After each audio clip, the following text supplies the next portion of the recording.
Hello ladies and gentlemen, James Blackwell here, and in today's video I'm going to be sharing a private interview I did with Alex Bell, who implemented our Operations Integrator VA into their business so it fully streamlined and systemized their agency so they could scale without themselves being involved. So there's some really cool tips in this video. Check it out and I'll catch you soon.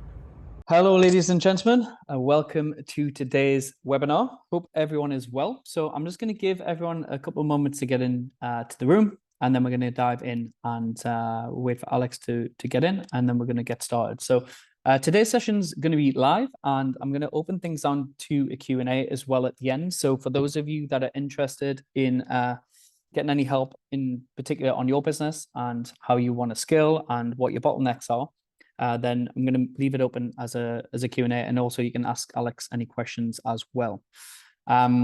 So just to kick off, I just want to double check everyone's in the room. Okay, so in the chat here, I want to make sure everyone can comment. So let's have a look. Yeah. So just give me a hands up and just say your name, where you're located, and what your niche is. So where you are in the world, what city and country you're from, and what your actual niche is in recruitment, just so we've got an idea exactly where you're at. So we've got welcome Bilal, so Toronto, Canada. We've got Teddy in Windsor. We've got Terry in the Cayman Islands. Wow, never been there. Dean from England, Paul in Bristol. So we've got Isaac, London, Rec to Rec. Welcome. We've got Holland for Kim. Got Norway, Belgium, Thibaut. Welcome. Thibaut's part of Recruitment Accelerator program. Welcome, Thibaut. Biagio from Montreal. We've got Janique from South Africa. Awesome. We've got a lot of team in South Africa. Another person in Canada, Calgary, Jared. Welcome. Ben doing SAP recruitment. Know that very well. Jim in US, Alia, Romania. Wow, South Africa, Boston. So Northeast of the US. Okay, cool, Kelly. So we've got people from around the world in every single niche and country. So that's really cool, really cool. And what I would like to know from everyone as well is, let's see if I can do a poll here, because I would just be interested to see this poll. Let's see.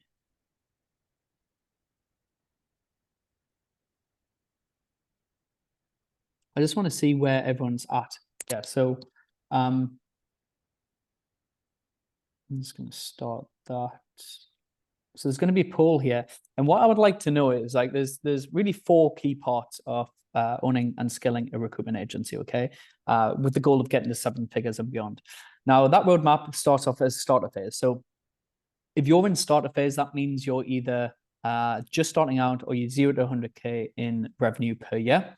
So that means you're doing 0 to 1 deal a month on average. Your profitability is really high because it's just you. Your main problem is obviously getting clients, making placements, and really building the agency. So if that's you, raise your hand and just put starter in the chat, just so we can get an idea of the blend of people that are on the session, just so I can make it more tailored.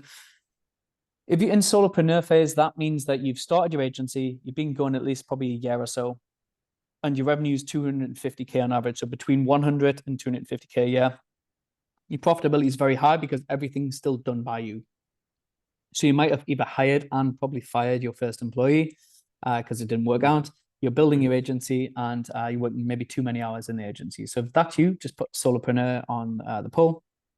And if you're in small boutique agency phase, so that is pretty much the phase where it's employees 3 to 7, and your profitability goes down a little bit because you've got actual people that are doing placements for you. So you've got recruiters and what I call delivery consultants. And your main problem then is you're working a lot in the business. So you're trying to manage a team, you're trying to build a team, you're trying to build systems, structures, you're trying to productize the service more, you're trying to get bigger exclusive clients. You're still maybe doing a couple of deals yourself as well to sustain. And that's really a tricky part, the small boutique agency phase. So if you're in a small boutique agency phase, vote for that. And then for those of you that are in 7-figure agency phase, this is eventually the holy grail. Once you optimize and you get to a point where you're doing $1 million plus in gross profit revenue, your profitability usually is between 45 to 55, 60%. So that's normally the range. It does just vary depending on the size of your fee, how good your team is, and in terms of doing placements. Normally, employee size between remote and recruiters is between 8 to 12. And then your main part is like letting go, hiring what I would call a GM, general manager in the business, which is something that I teach in the agency blueprint, and really dialing in systems and processes at a higher level. So higher level automations, higher level SOPs and structures. So each department's handed off so you can truly work on the business as opposed to in the business. So hopefully that makes sense. So let's have a look in the poll. I think, where are we, polls?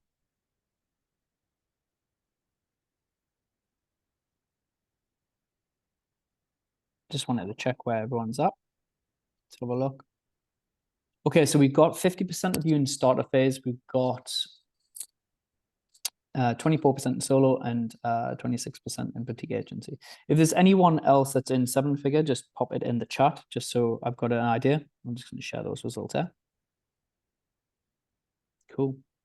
Okay, Alex, I think you're on. So I don't know if you can put your video on and we'll dive in. Can you hear me okay? I can hear you. Let's see. You stopped my video, James. I did. I think so. Let's have a look. Let's see. I'll make you co-host.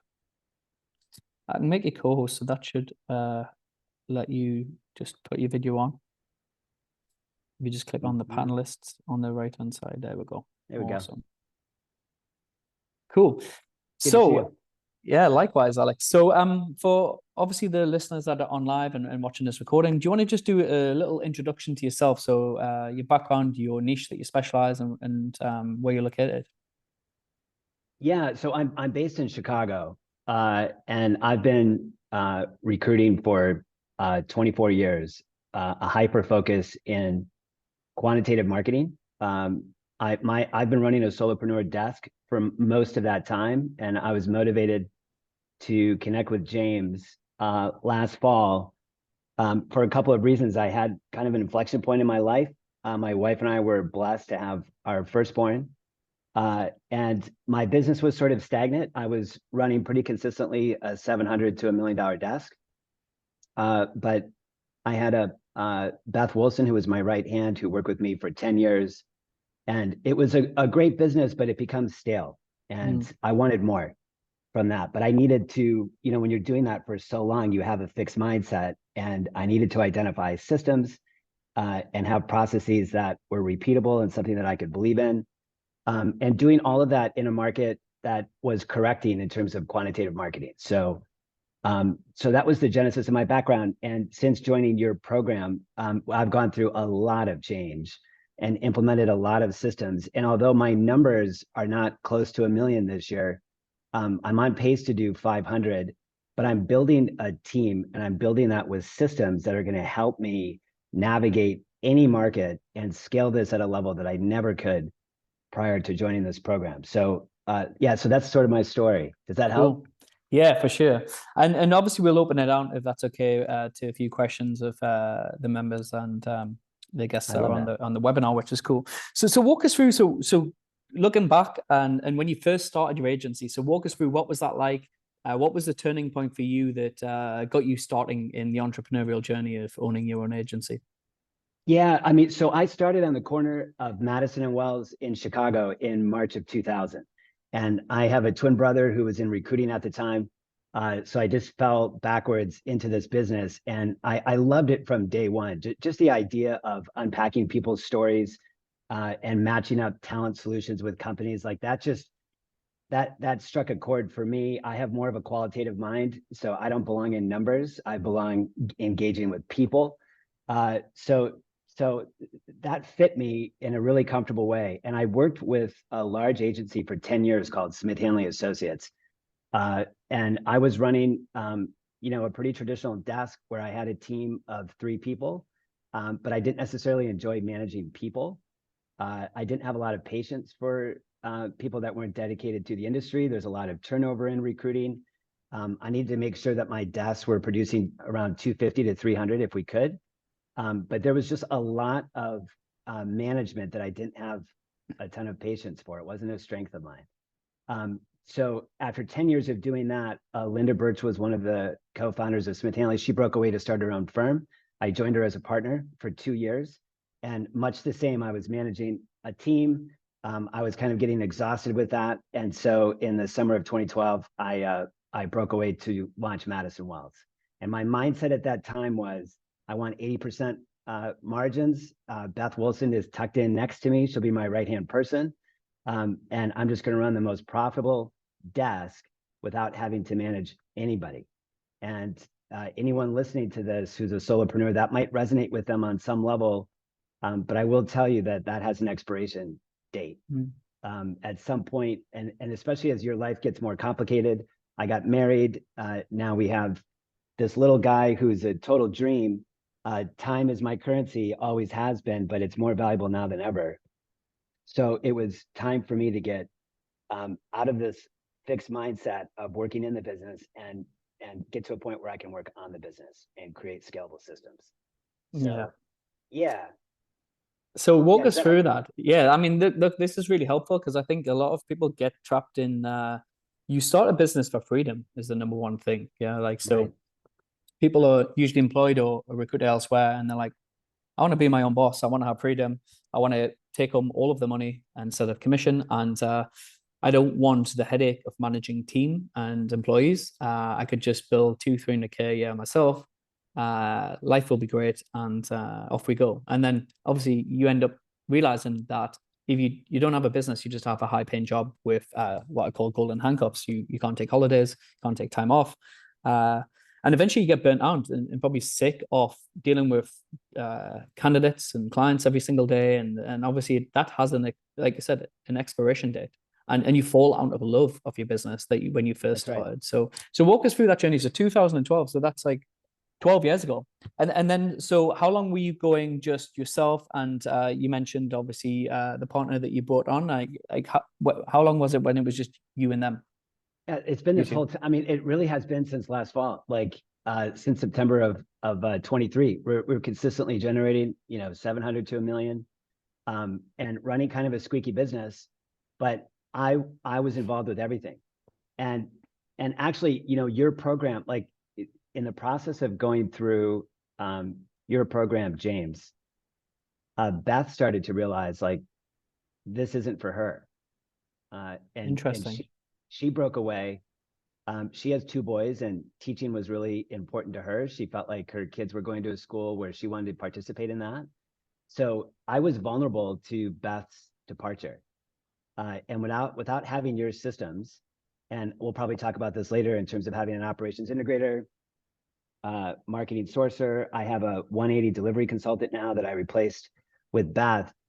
The confidence that I have in the systems that we're implementing, and even the placements that I've made in this market, which our market is definitely going through a correction in quantitative marketing, but it doesn't matter because there's still plenty of opportunity out there. It's just a matter of having systems that are repeatable, that I can deploy into the market and connect with the hiring authorities. So I was vulnerable as a solopreneur with placements and Beth as my right hand. Like there's no margin necessarily for error, and I had my hands in all aspects of the business, in everything.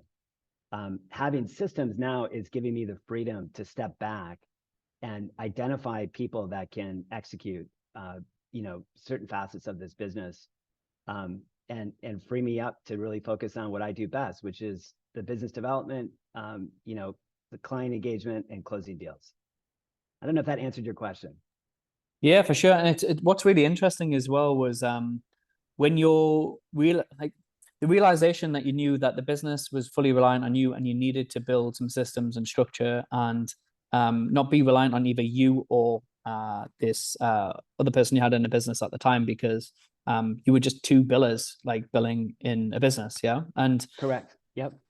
So walk us through then. So what made you actually come into the agency blueprint? Because a lot of people don't change, and as you've probably seen in the program, obviously the hundreds of agency owners that we've had in, a lot of people were stuck for 10 years, 15 years. Like, What was the turning point for you there where you're Yeah, like, actually, I am fed up of just being a recruiter in my own business. I want yeah. more. Well, I think, to your point, I think quietly, I had been thinking about this for a couple of years. I have a competitive spirit. And I think when you run a solopreneurship like this in the world of recruiting, you're going to get burnt out. And I'm competitive. And it's a contact sport in recruiting. Anyone who's on this call that's new to this business, like you have to have resilience. There's a lot of no's in this business. You have to keep going. You have to trust your process. But it's all about it's a mindset where in hindsight, I think was operating with a fixed mindset and it was burning me out. And it wasn't until I had a life event, which this might sound silly to some, but having a little boy, it was just kind of a eureka moment where I realized like how important my time is and building for the future. And a solopreneurship, it's a fine way to go if that's how you're wired. But we're all shaped by our experiences. And I think in hindsight, if knowing what I know now, I would have, if had I met James, 10 years ago, I might be in a much different situation where I would be enjoying the business even more. I love recruiting, but I think when you're running solopreneurship, you're responsible for everything. You're the admin, you're the recruiter, you're the sourcer, you're the marketer, you're everything. And it's really freeing when you get to a point where you start thinking about how can I work on the business? Who can I hire that can specialize in this particular responsibility set that's going to be challenging for them and rewarding for them. But for me, it's not worth my time. I've done that for so many years, for so many months. I'm better deployed in other aspects of the business. Yeah, so So so true. it for me it turned out to be a personal development that bled into my professional equation where it made me realize like it's be so important for me now to create systems and unlock growth in Madison Wells that was much bigger and beyond my desk. Yeah, that's really interesting. And obviously having a little boy obviously does change things because you realize, and I was reading a book the last couple of days called Die with Zero, and it's a really good book. And this guy, I think he's worth 50, 60 million. And he talks about your time in buckets of different stages in life when you're 20 to 30, 30 to 40, 40 to 50, 60 to 70. And we all have this dream of having a big pot of money when we retire. But what's the point when you are not fit and healthy to enjoy the life experiences that can buy back? And then you obviously start reverse engineering the amount of time you've got. Like time is the only thing that is finite, and you have to buy time back. And that's one of the things which we'll dive into the operations integrator. It is physically actually buying back time that you can spend with your loved ones and family and on experiences that you want to do in life, because you shouldn't be doing any task that's worth $50 or below per hour. And the quicker you see that and the quicker you actually buy that person to do that task and start operating more systems and efficiencies and automation and leveraging AI and Clay and everything else, then you've got 20 hours a week back of your time, and that compounds like over the next 4, 5, 6 years. You realize that you don't want to be a recruiter for the rest of your life as well. You don't want to be working 40, 50 hours a week every single week for the next 20 years when you've got children and you've got a family. So can you have a business that, which we'll touch on, might not do a million, it might do there's a big difference between doing 5 to 750K a year compared to 1 million when you're doing all of the billings or you and one other person are. Yeah. Because that business is a big at risk and it's just reliant on you putting the blood, sweat, and tears in every single day. When you've got a business that's churning cash every single month without you doing the deals, that is just the sweetest feeling of actual true business ownership, as opposed to just being a recruiter operator in your own mini Yes. agency. I also think to add to that too, I think for anybody that's in this business, you most likely have a competitive spirit. And I think as you progress in your life and in recruiting, when you work really hard in a business, if you were to shut the door, if I shut the door at Madison Wells, it's gone. It's like it never existed. And you also get to a point where you're thinking, I'd like to leave, what's the legacy? I'd like to leave a mark here. And if I can create something that can run independent of Alex, it's not only a saleable asset, but it also is, it's my legacy. It's my sweat equity that can continue to make an impact. In my case, in the quantitative marketing industry. Yeah, cool. So walk us through. So you came into the program, which was how long ago was that now, Alex? September, I believe it was September, Yeah, last so September. it's almost coming up a year. And what was the first shift for you? Like, what was the key thing that you changed in your business? Well, I mean, this is where it created some friction. It's been an interesting ride having with Beth, but we basically looked at our tech stack, and um, I mean, it wasn't the most robust stack, but that was the first thing. We looked at our CRM and looked at all of our tech for client acquisition, for candidate outreach, and redefined that entire stack. And believe it or not, because our niche we were so micro focused in our niche, we really didn't have automation. Personal messaging was important to us. So it was just like manual engagement. And automation, and I don't know if anybody listening to this, if HeyReach or Dripify resonates with them, that automation for our business is, I mean, it changed everything because it just increased the volume of my conversations and connected me with stakeholders who had changed jobs or were posting, and it put me in front of them with a footprint that I just didn't have before because it was entirely on our desk to manually identify them. So automation and having a tech stack that affords us to personalize messaging, I think, has been a game changer. That's interesting. So beforehand, it was just you and the partner just doing manual outreach on LinkedIn. Yeah, we were cultivating our client relationships. We had about 10 to 15 loyal clients that we were staying on top of and kind of just working as an extension of them. And then we had a network of around 15 to 20,000 candidates that over the course of my 20 plus year career and Beth working with me for 10 years, we were just sort of like hand selecting based on our search assignments and engaging with them, which in hindsight, when you look at that, you're thinking, boy, your margin for error is really small. Like you're just completely at the mercy of the ebb and flow of the market. And I'll tell people, like, I think in business, I have enough life experience to know that it takes time. Like you have to have some patience. Sometimes I think people in recruiting have unrealistic expectations because they listen to a podcast or they hear these stories, and then they go out to the market and they're disappointed if they're not generating $100,000, $200,000 a month. It takes time. It takes time. You have to develop a niche. You have to develop a system.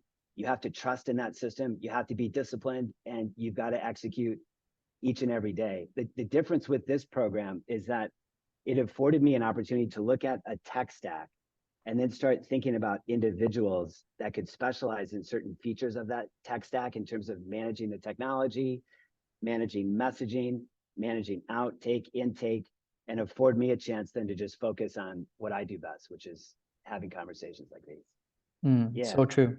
Okay, cool. So the first one was automation, and then what was the next step from there? So once you started implementing the automation, what was like the next transition? So just to refresh your memory for people that are not aware of like how the agency blueprint roadmap works, this is like our actual roadmap of what Alex comes into the program, and we don't implement everything.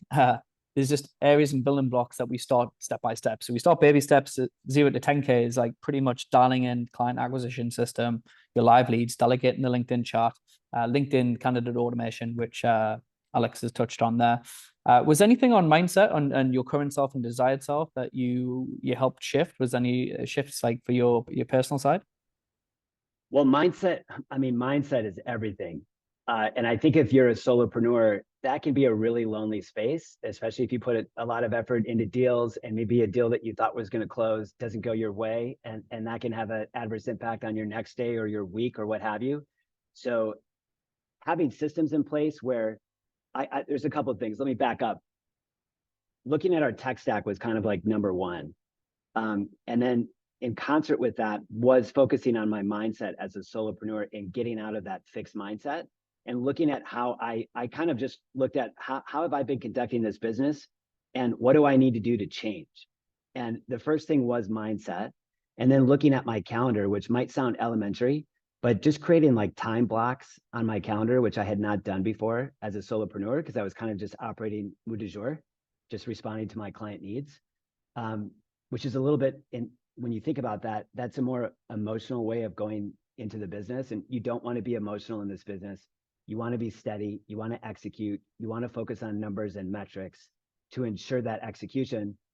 So having a calendar where you can time block that calendar and have 1 hour or 2 hour blocks that are focused on client acquisition, business development, candidate outreach, screening, interviews, tying that time block into daily and weekly metrics at any level, I think is really key to being successful in this business, holding yourself accountable, and then anybody that you hire, holding them accountable to their daily execution, their daily metrics, I think spells success. So for me, mindset kind of went in concert with our tech stack, which then led to our standard operating procedures, creating a presentation deck that I had confidence in, looking at our market map and making sure our market map covered our regions by industry, by level, creating our Dream 100, looking at stakeholders that I knew led research, insights, and analytics centers of excellence that I wanted to work with, and measuring outreach with them. I think anybody listening to this that's new to the business, if you cold call somebody or send somebody an email and you're expecting a response, disabuse yourself of that expectation. It takes about 5 to 7 contacts to cultivate that relationship. And I've been in this business long enough to know that anyone listening to this would think, well, this guy is on pace to do 500 this year and he's done 1 million in the past. Isn't he miserable? I'm not, because I am so confident in the systems that we have. And I know this business well enough that it's like a loaded spring. The footprint that I have and the conversations that I'm having are going to lead to job orders and revenue as this market starts to cycle out of our correction at the moment in quantitative marketing. So tech stack in concert with mindset, and then looking at our standard operating procedures as it related to our client acquisition and our Dream 100 campaigns was really, really critical for me to diagnose our market and uncover opportunity and then execute. Yeah. I jumped around a bit there. I don't know if that helps. It's good, Alex. Thank you. So from there, then when was your first hire in terms of, did you hire a marketing sourcer or Yes. was it first? Okay. So what was that experience like? I've mishired a couple of times on the marketing sourcers, and I think this is actually probably good for people to listen to, because I've made mistakes in the program in terms of some of my hires for marketing sourcers. I think my expectations might have been unrealistic, and I think I also had my right-hand person who wasn't fully embracing this new direction. And I think that, what that demonstrated for me is that it's so important to have like your core values aligned with your team. And if they're not on board, you've got to cut the cord. Don't try to make it work. Don't suffer for weeks or months. You've got to make a quick decision and make sure that you're hiring people that are open-minded, are malleable, they believe in your core values, they believe in your systems, and they're willing to learn and execute. So I made some mistakes on the front end of that, but I think now I've got a team in place where going from marketing sourcer, which I think is critical if you've got a business like mine where you need candidate outreach, and you need execution on live search assignments. If you have that business established, marketing sourcer is key. But the next critical hire for me was an operations integrator. That's the individual. I have a qualitative mind. I was a philosophy major. I have no business working in a tech stack. And I also think in this world of recruiting, we're constantly operating in beta form. What James, your program has really unlocked for me is not only the importance of taking advantage of artificial intelligence tools like Clay, or automation like HeyReach or Adripify, but it's also recognizing that we're in beta. Every 6 months in this industry, there's a new technology that might replace a HeyReach or Adripify. So don't get locked into one tool, be open-minded about it. But having an operations integrator frees me up to let them specialize in that. And I can send any new technology over to my operations integrator to say, should we be using this? Is this a good investment? How does this match up with our tech stack? Can we tuck it in? Will it integrate seamlessly? Operations Integrator was really key for me. And that is freeing mentally to know that I've got cutting edge technologies that I can market to our clients when I'm negotiating a fee. And it gives me confidence, inspiration that we're mapping the market efficiently and identifying our talent solutions for any job rec that we have.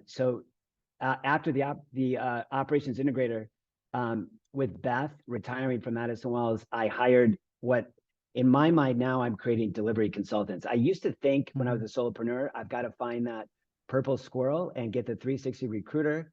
And I always resisted that because I realized there was so much turnover in recruiting. I didn't want to go down that path.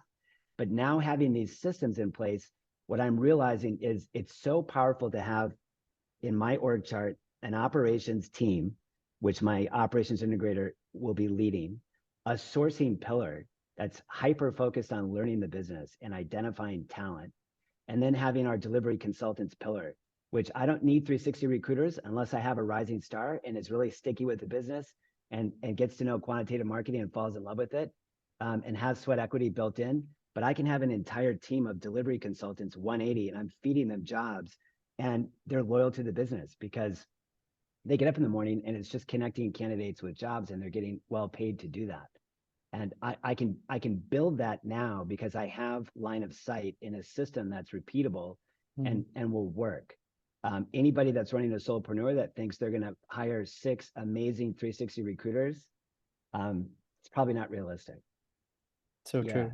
And so it sounds like you're a lot more confident now in the business compared to you were for the last 10 years. Like, yes, I think it, I think, anyone who's not in recruiting might have looked at my W-2s and thought, wow, this guy's doing really well.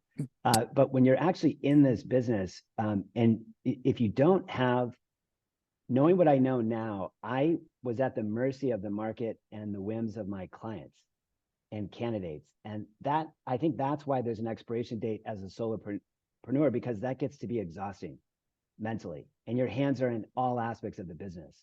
So you feel more free and empowered if you have systems and you focus on who can I hire to provide a good life for them and put them in a position where they're a master of our operations or our delivery consultant, or our candidate outreach domain. That is freeing, and it's joyful for everybody, and it puts me in a position to make as much, if not more, in a much more enjoyable way.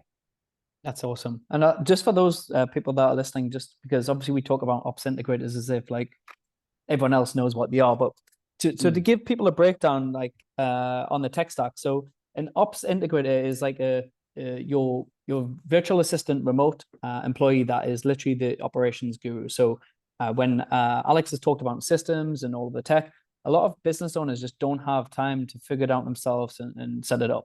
So this person is your go-to person. I mean, how much do you pay your ops integrator, Alex, that you found for us? They're on $1,000 a month, based out of Pakistan, and then they have a variable bonus. My ops integrator has their hands on identifying some of our live leads as well and integrating that into our HeyReach. We were using Dripify before HeyReach. So they're on pace to do 12 to 1,500 a month, depending on what that program is producing. So basically what you've done is, because they're working like 40 hours a week. So that over the month is $6 an hour that they're getting. Yeah. And that's the type of money you bought back for $1,000 investment. You bought all of that back time so you can scale your business more. And you have that right-hand person that you know that can rely on like the things that they can do in automation, lead generation, which Alex has just mentioned, and how we plug in like clay.com and AI. They can handle all of that, because like what we do in the academy, which I'll go on to in a second, we actually find, train, and help you hire these people and walk them through like a 6-month academy whilst they're operating in Alex's business. So that means Alex doesn't have to be always the go-to person when the ops integrator has a question. They come on with our head of operations and director, and they will walk them through the exact steps to do domain setup, lead generation campaigns, cold email campaigns, and instantly set up all your LinkedIn automation, the lead generation using clay.com and AI, all the Zapier setups, inbox, calendar links. These are just some of the things they can do. And obviously, like from there, Alex has talked about lead generation as well. So like helping them win more clients. And yeah, we do this fully done for you, by the way. So those people that are on the call now, we actually source, train, and can hire you an operations integrator. We shortlist, we provide them to you, and they get fully trained on all of the systems. So whether it's building market mapping, Drupal automation, email automation, Clay, and they get access to all of our senior team as well inside Slack. So they're in an academy whilst working for you. And then obviously every week they come on Operation Mastery clinics, anything new that because the technology is moving so fast, and you've probably seen that as well, Alex, with the last mastermind that we did in London about like Clay, which obviously the recordings will be to go back. We covering this a lot, and it's so powerful with ChatGPT and being able to carve out personalized messaging, and just one click you can find a lead online or on LinkedIn Jobs and Google, and before you know it, it's already found the point of contact, found the email address, created the email campaign, put it in instantly, and it's all done. And that's where you get ahead of the market with agencies that have 500 employees haven't even implemented that. No doubt. And I'll add to that. Like anyone that has that qualitative mind like me that's listening to this, it saves so much time having an operations integrator running a tool like Clay. Clay's a pretty sophisticated tool. And I think to be successful in recruiting, especially in this day and age, my market is quantitative marketers. These guys can smell a cold call or a cold email coming from a mile away. So the key is to have authenticity and personalization. And the only way to do that for me is to have somebody who's fully immersed in an artificial intelligence tool like Clay and is managing that execution. Because if one of those tools, if something in your tech stack fires off an email that isn't personalized or something isn't quite right, you can kiss that lead goodbye. But if I'm not monitoring that on a daily basis, I've lost a lot of time and I've killed a lot of leads not managing that system diligently. So I think it's highly important for anybody that's growing their business. Like I said, I'm belaboring this point, but to have an operations integrator who's hyper focused on the tech stack and affording me a chance to have authenticity and a high level of personalization with my leads, I think spells success. And it's an absolute must for me. It's probably the best hire that I've ever had in my recruiting career of 24 years. Oh. And for $1,000 a month, or that's even worst case scenario, $1,500 if they're really performing, like you've managed to buy back so much time and freedom in your business and headspace that's freed up that you can be more productive in the business, make more money, and obviously spend more time with your family. So Brody's got a question. So ladies and gentlemen, those of you that are live on the call, feel free to ask some questions about this. So Brody's asking, and I'll let you answer this one, Alex, how you do it. How do you monitor the quality of the outreach these VAs are doing?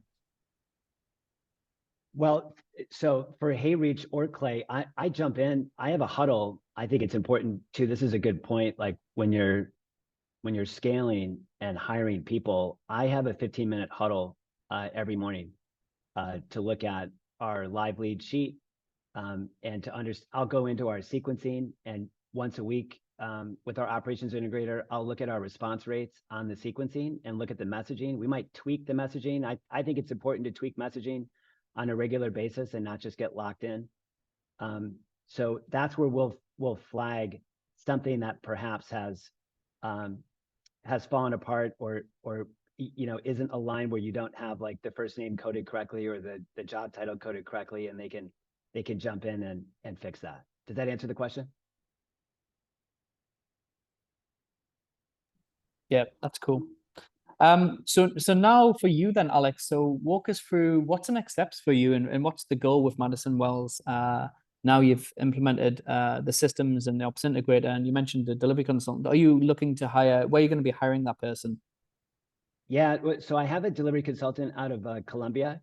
Economies of scale, whether it's South Africa or Pakistan or Colombia. South America is interesting for Madison Wells because we're in Chicago. So the time zone is really favorable. South Africa is a little bit more of a challenge, but I think marketing sourcers that the Loom video, I'm assuming most people listening to this are familiar with Loom, but if they're not familiar with that technology, personalization, authenticity, like I said, is massive. I mean, again, I've been doing this for 24 years. It's just in the last 12 months that I've been deploying Loom, and I have stakeholders in my industry that I've known for 10 years that I had lunch with the CEO last month, who sent me a note saying, what is this technology, Loom? I love this. I need to get our chief revenue officer on this with our business development team. It's brilliant. So my next hire is a delivery consultant. And with my delivery consultants, I want to have marketing sourcers bolted onto their desks to support that volume. But the key for me is getting through this corrective cycle, increasing our search volume, getting another delivery consultant to help deliver on those assignments, and then making sure they've got a marketing sourcer that's keeping their candidate pipeline healthy, and they're just repeating that and repeating that. And I think obviously you can implement everything that we do with the marketing sourcer. It's just you're getting the person from Colombia and they do the same, or obviously tasks and day-to-day outreach messages on video, because video is really powerful. And still a lot of agencies are not using it and doing it because one, they don't know, they're just not consistent with it. And as business owners, you don't want to do it yourself. And as we tend to see, so actually having someone that is properly trained to do this, it really helps elevate your agency and gives you massive asset over competition. Well, I think it really helps with the candidates too. I think it's a great way to get introduced into the business. And there's something I'll add to this, and this comes back to mindset. I think that coming into this program with James, I was kind of locked into a lot of planning and getting stuck in planning and thinking and not action and executing. And part of that was I was fine-tuning messaging and not necessarily confident that even something on a cold email outreach, like I wanted that messaging to just be absolutely perfect. And what you come to realize in this program is that if you're putting a lot of pressure on yourself, if you're making a cold call or you're sending out a cold email in terms of your business development, because you're looking at securing that live lead or that job order, it's a bit unrealistic. For me, the big mind shift was, I'm just looking to set up a meeting. I'm looking for an introduction to start a conversation to understand the pain point and then help them understand how we can solve that pain point. As opposed to, I think sometimes early on, I was sort of transactional, saying, look, you've got a live lead for a director of consumer insights. We have that profile in our network. There's some value in that. But I think if you're putting together Loom videos, you can pump out 20 to 40 Loom videos on the candidate side or the client side if you or your marketing sourcer have a mindset of authenticity, just looking to set up a call with you. You have the right profile or you have a live lead. In this market, our clients their applicant funnels are overrun. Would love to get your perspective on how you're managing that applicant funnel and introduce you to our 7-step candidate delivery program and how we're helping some of our clients overcome those overrun applicant funnels. It's just having that authenticity, that personalization, and having a mindset that it doesn't have to be perfect. Stay away from perfect and lean into personal, and then execute it on a daily basis. So true. Really good advice. So Paul was asking, when you say lead creation, do you mean clients or candidates? So mainly on the client side. On the candidate side, the marketing sourcer, which we've just dived into, does all of the candidate generation. So you've got LinkedIn automations and email automations, and we help build all of these things out for you and really map it out and really get it dialed in so it gets consistent. And then on top of there, you've got a marketing sourcer. So for example, if I show you, so your marketing source is going to generate candidates, and then your, which is up here on the top left. And then you've got your operations integrator, so systems and ops is the person that's going to hire and look after all of the client attraction automation. Okay, so hopefully that answers that question. Other questions we've got here is, Vincent, do you have German-speaking VAs? Not really. Sometimes in South Africa, we do get people that can speak German, but what we've tend to find, we've got a lot of German clients in the agency world in the program that are killing it, Vincent, with English-speaking marketing sources. And even if not everyone speaks English to German candidates, you're still going to get an uptake of at least 20, 30%. So that you just wouldn't do yourself. So I would definitely consider that. And yeah, like a lot of our clients that have got a lot of success are all in the German market. So we can sure help you with that. Book in a call with the team. We can walk you through how that works. But yeah, that would definitely work. Other questions, guys, let us know, and we can help you with that. So in terms of the goals, revenue-wise and growth, Alex, which we were touching on, like what is the goal now for the next 12 months with Madison Wells, and what is it you want to achieve?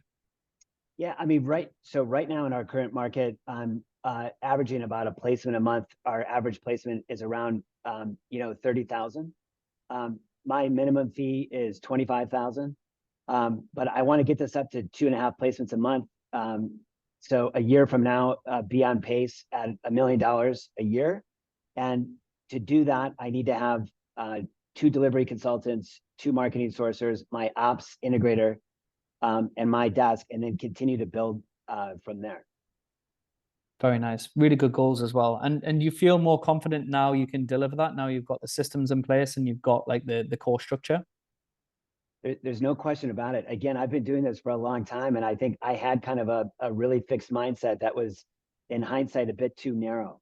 And I was just at the mercy of the market and my clients. And now this system has kind of redefined my lens and unlocked opportunity to help me understand how I can, with confidence, not only work on the business versus in the business, but deliver at a higher level for our clients.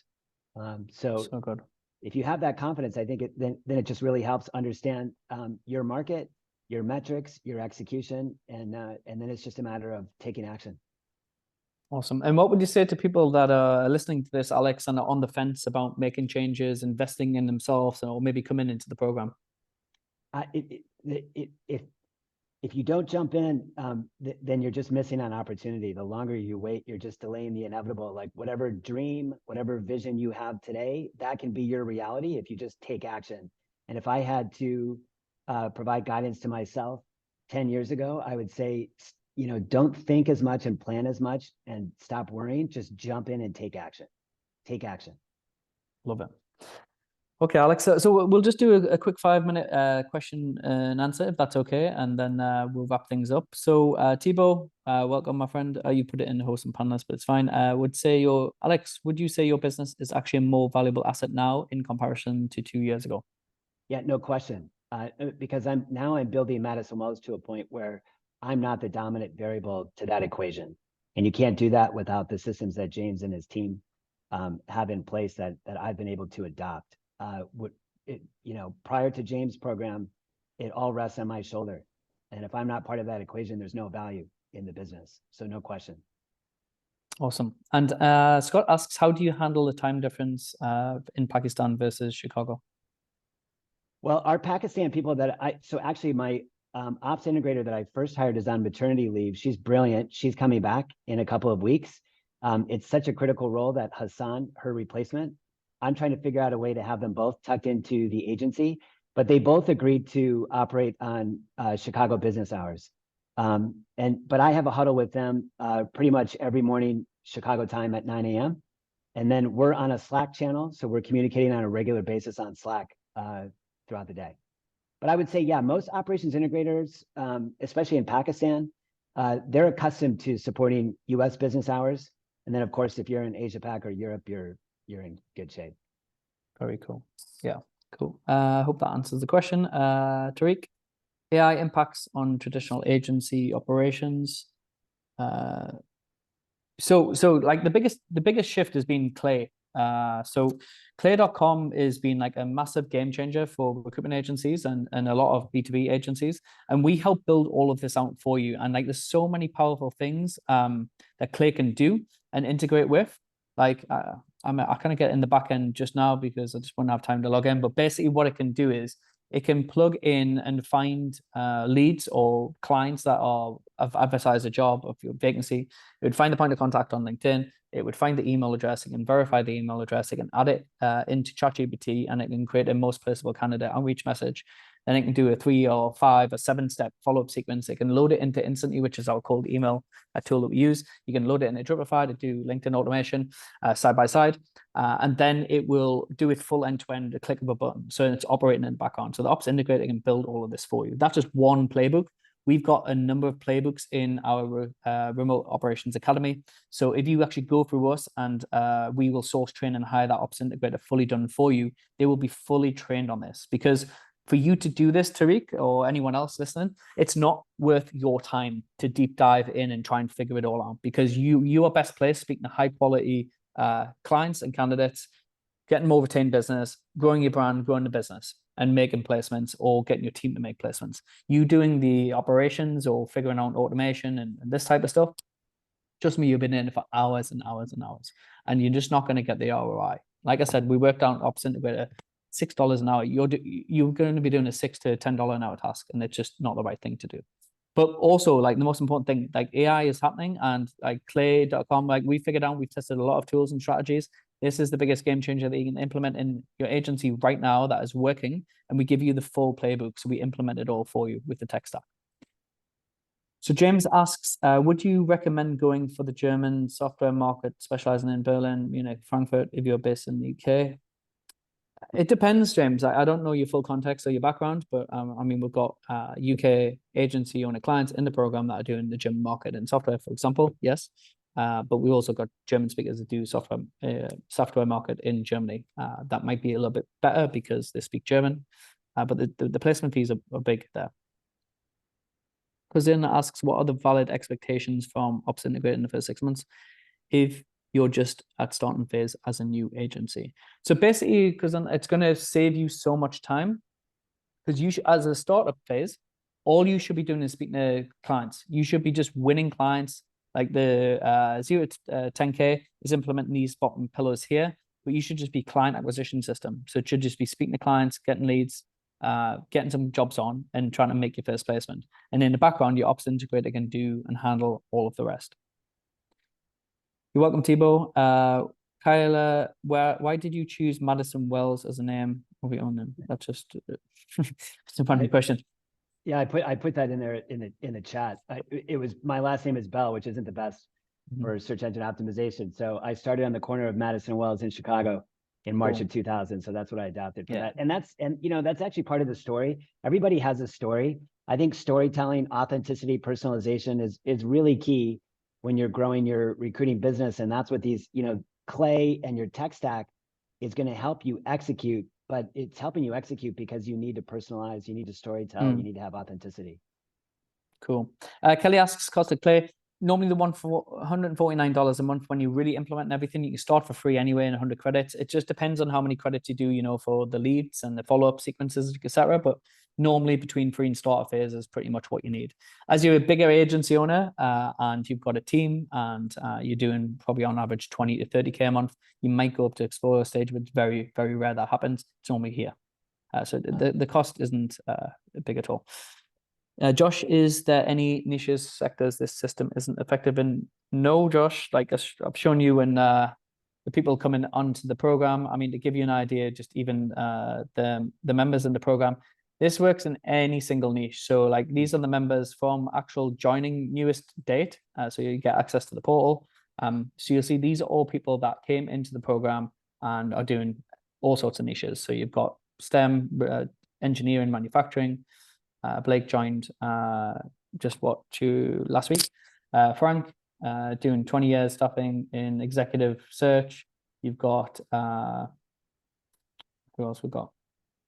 Well, I'll add to this, James, while you're going through that. Like the community is first class. And in my time in the program, I mean, I've had private huddles with owners in Boston, in Romania, in London, all across the world. It's a vibrant group, really, really smart. And what it demonstrates is that it doesn't really matter what your market is. And I think some people think in their own niche market that they have like a unique set of challenges or problems that are only unique to their desk. That's just not the case. Not the case. Yeah, one of the key things we didn't touch on today was community. You're the average of 5 people you hang around with most. And what would you say the biggest impact has been for you, Alex, on the community side? Like, what is the difference between you being sat at your desk by yourself or having a team of other agency owners that are all in the trenches with you, implementing the new year agency and having that support? Well, I mean, I do think the people that you surround yourself with, it really does kind of spell success in your life. And if you're around business owners that are, generating $1 million plus a year, and you start adopting their mindsets, their systems, their approaches, it just leads to success. And I think if you're stuck in your own desk by yourself with your own thoughts, and you have limiting thoughts, you have a fixed mindset, it just it minimizes your opportunity for success. There's no question about it. Very true. Thank you for that. Okay, other questions were which package is best? I've answered that. Rajiv, would it be possible to apply these procedures and systems whilst operating a more generic recruitment business similar to Michael Page? No, because you should never copy a Michael Page model, because you're never going to be Michael Page. Like they're like $1 billion agency with the old school model. Like that will not work as a solopreneur boutique agency or 7-figure lean agency where you've got a business that you can run systems. So I always recommend having a niche within a niche. That's something we dive into in the program. I walk you through an exact framework of how you're going to do that and how you can test that in the market. But definitely not, you can't be a jack of all trades, recruiting multiple disciplines within a single company. No, it just doesn't work. I mean, we've had over 1,100 agencies through this program now. There's 313 live agency owners going through the 16-week program right now. And they all like specialize in a niche. It's very, very important. Okay, we're going to wrap it up in a second, guys. So any final questions, just let me know. Really appreciate your time, Alex. It's been great for you to share your journey. We love having you in Elite Mastermind, and you're always showing up with the calls, highly vibrant, and it's great to see the transformation you've made personally and obviously within the business. It seems like it's a robust business now that's giving you a lot more confidence to grow and scale, rather than previously being built on like maybe a house of cards. And that's probably the key thing, is like having solid systems. Well, thanks for having me. And I feel so fortunate, forever grateful that I got connected to you and the team, because it's changed my business life. So I'm forever grateful. Thank you. Thank you very much, Alex. So I appreciate your time, Alex. And I'll see you guys on the next one. So for those of you that were live on this call, like I said, there's a link in the chat. Book in a call with the team if you're interested in implementing some of the systems that Alex talked about. That's really game changed his agency to where it is now. Interested about the Ops Integrator and implementing AI. Look, there's no risk in booking this call. Like, in fact, like the only risk you're facing is if you decide to ignore everything that myself and Alex has just showed you and continue to operate the agency in the same way, then you're just going to be stuck in the same position. So book in a call, you've got nothing to lose, and we can walk you through exactly the step-by-step procedure of how that works. And for those of you that were watching, really appreciate you coming on live. Thanks again, Alex, for everything, and I'll catch you all soon. Take care, ladies and gentlemen.